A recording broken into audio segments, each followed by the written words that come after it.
November 14న Shiva release ఉంది. And దానిలో భాగంగా ప్రమోషన్స్ కి నాగార్జున గారు సెల్ఫ్ ప్రమోషన్ చేసుకుంటున్నారు.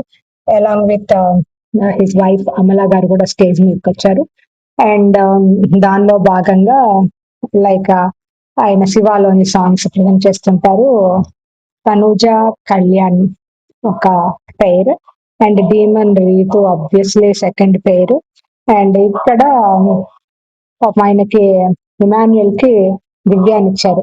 ఈ ముగ్గురు కపుల్స్ లైక్ పేర్స్ వాళ్ళు డాన్స్ ప్రజెంట్ చేస్తారు. దానిలో సాంగ్స్ ఏ పేరు మీకు క్యూట్ గా అనిపించింది, రొమాంటిక్ గా అనిపించింది, కొంచెం ఏమంటారు కామెడీగా అనిపించింది, ఏ పేరు మీకు నచ్చిందో కామెంట్ చేయండి. అండ్ ఐ థింక్ భీమన్ అండ్ రీతు చాలా రొమాంటిక్ గా చాలా బాగా చేశారు. వాళ్ళిద్దరి పేరు చాలా బాగుంది అని నాకు అనిపించింది. And equally like Kalyan and Tanuja పేరు కూడా చాలా బాగుంది. అండ్ ఇమాన్యుయల్ అండ్ దివ్య కొంచెం ఫన్నీగా అనిపించింది. సో మీరు కామెంట్ చేయండి ఎవరిది పేరు మీకు నచ్చిందో. Thank you.